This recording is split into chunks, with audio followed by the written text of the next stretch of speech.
नमस्कार, good evening, सत श्री अकाल। मैं एंकर से इस्माइल और आप देख रहे हैं HNF24 टीवी की खास बुलेटिन। आप तमाम को गणतंत्र दिवस यानी 26 जनवरी की पुरखुलूस शुभकामनाएं देते हैं तमाम स्टाफ की जानिब से।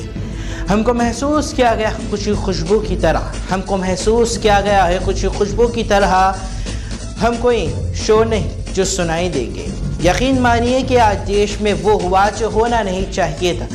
किसान कहीं पुलिस पर भारी देखे गए तो पुलिस किसान पर भारी देखी गई। जी हाँ, और इसके अलावा सोशल मीडिया पर और कहीं सारे प्लेटफॉर्म पर ये कहा जा रहा है कि हमारे देश के झंडे को निकालकर किसान यानी सिखों का झंडा लगाया गया। ऐसा नहीं हुआ। सबसे पहले याद रखिए, देश का झंडा लाल किले पर ही था, लेकिन वो देश का झंडा लाल किले पर ही था, लेकिन जो किसान का झंडा है लाल किले के 3 अलग अलग जगहों पर चढ़कर किसान का झंडा लगाया गया।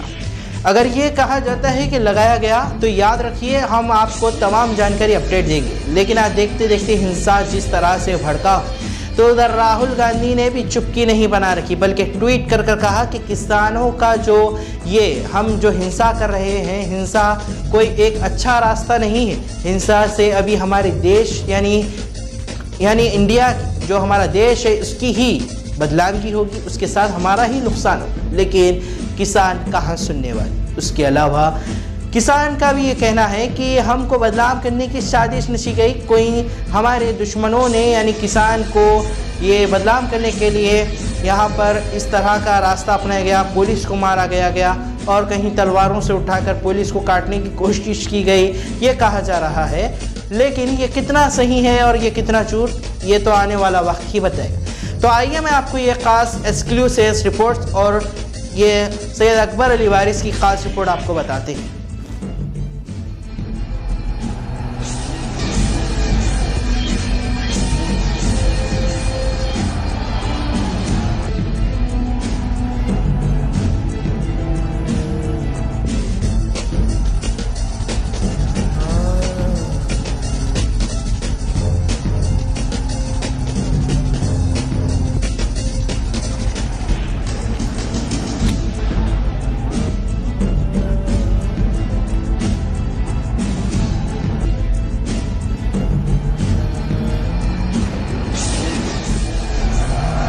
तिरंगे का स्थान होता है।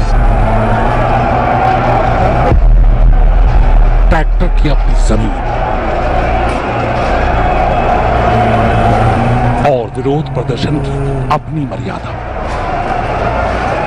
राष्ट्रीय सैल्यूट! सुबह राजपथ पर पूरे सम्मान के साथ तिरंगा फहराया गया। मौका खास था क्योंकि देश 72वां गणतंत्र दिवस मना रहा था। पर अभी 4 घंटे भी पूरे नहीं हुए थे कि उसी राजपथ से करीब 6 किलोमीटर दूर लाल किले की प्राचीर में एक ऐसी तस्वीर दिखाई कि जिसे कोई भी आजाद हिंदुस्तानियां देखना नहीं चाहती। आजादी के बाद यह पहला मौका था जब तिरंगे की जगह कोई और झंडा फहरा रहा था, भले ही कुछ वक्त के लिए। न मालूम कैसा विरोध था ये और किसका विरोध था ये।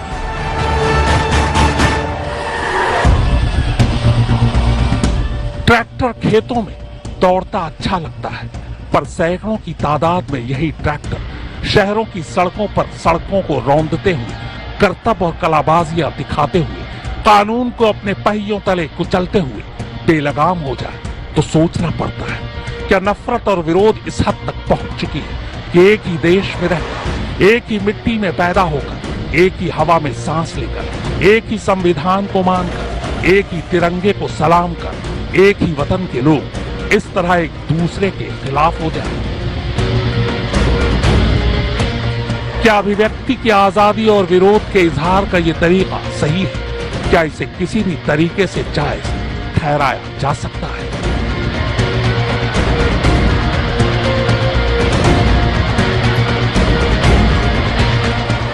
दिल्ली ने ऐसी तस्वीर कभी नहीं देखी थी। सड़कें बंद, सीमा सील, बैरिकेड्स, आड़ी तिरछी गाड़ियों से सड़कों का रास्ता रोकना, सड़कों पर टैंकर का ढाल की तरह इस्तेमाल किया जाना, चौराहों पर ट्रैक्टर का नंगा नाच, और लाल किले की यह अफसोसनाक तस्वीर। ऐसा लगा मानो कुछ घंटों के लिए जंगल राज आ गया। जिसे मौका मिला, जो जिस रास्ते पर पहुंचा, उसे ही रौंदता हुआ आगे बढ़ने की कोशिश करने लगा। किसी भी समझदार शख्स से पूछ लीजिए, विरोध के इजहार के इस तरीके पर वो सवाल ही उठाएगा, इन्हें गलत ही ठहराएगा।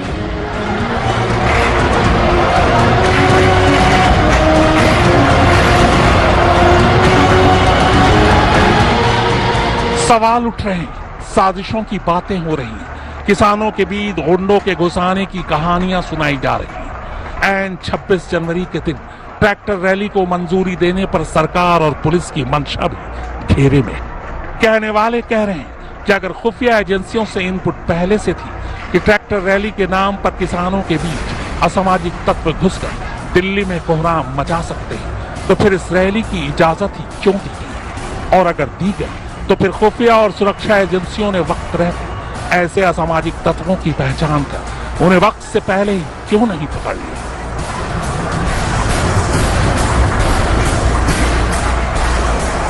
पूरी दिल्ली पुलिस पिछले कई दिनों से अजीब उलझन में थी। एक तरफ पुलिस का एक बड़ा हिस्सा राजपथ और उसके आसपास की सुरक्षा में लगा हुआ ताकि परेड के दौरान कोई गड़बड़ी ना हो। यह हर साल होता है, लेकिन इस बार मुसीबत यह थी कि राजपथ की सुरक्षा के साथ साथ दिल्ली पुलिस को दिल्ली की हर सीमा पर भी पैनी नजर रखनी है, क्योंकि पिछले करीब 60-70 दिनों से दिल्ली के दरवाजों पर किसान जमे बैठे थे। वो दिल्ली के अंदर आना चाहते थे और दिल्ली पुलिस उन्हें दरवाजे पर ही रोके रखना चाहती थी। खुफिया ब्यूरो की ये रिपोर्ट थी कि ट्रैक्टर रैली के दौरान किसानों की भीड़ में शामिल असामाजिक तत्व न सिर्फ दिल्ली में दाखिल होने की फिराक में, बल्कि दिल्ली के तमाम अहम इलाकों तक पहुंचने की कोशिश में लगे हैं, जिनमें राजपथ, लाल किला, संसद भवन, राष्ट्रपति भवन, पीएम हाउस और बहुत सारे सांसदों के घर भी थे। पर इस खुफिया इनपुट के बावजूद विरोध के नाम पर कुछ लोग आधी से ज्यादा दिल्ली को लगभग घंटों तक बंधक बनाए हुए थे।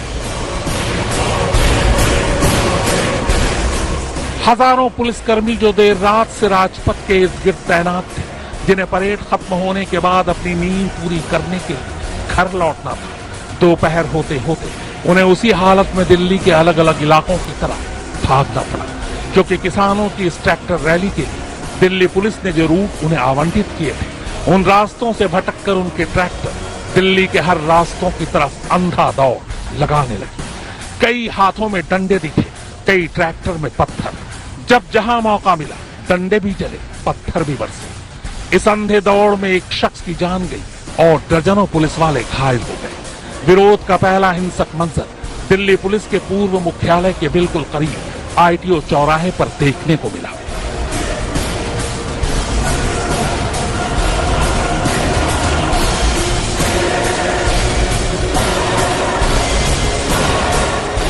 लेकिन असली तस्वीर दिखी लाल किले पर, जहां हजारों प्रदर्शनकारी न मालूम किन किन रास्तों से पहुंच चुके थे। बड़ा ही अजीब मंजर था, मानो कुछ देर के लिए लाल किला ही बंधक हो गया। पुलिस वालों के हाथ पांव फूल चुके थे। समझ में नहीं आ रहा था कि इन्हें यहां से हटाएं कैसे, लाल किला को कैसे खाली कराएं। बड़ी मुश्किल और मिन्नत के बाद पुलिस लाल किले की प्राचीर तक पहुंची और फिर उस झंडे को उतारा गया जिसे प्रदर्शनकारियों ने लगाया था।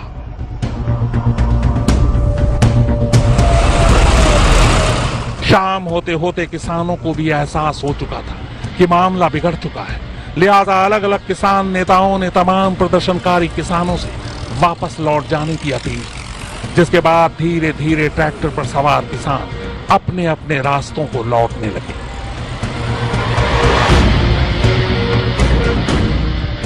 दिल्ली ये 72वां गणतंत्र दिवस शायद ही कभी भूल पाए।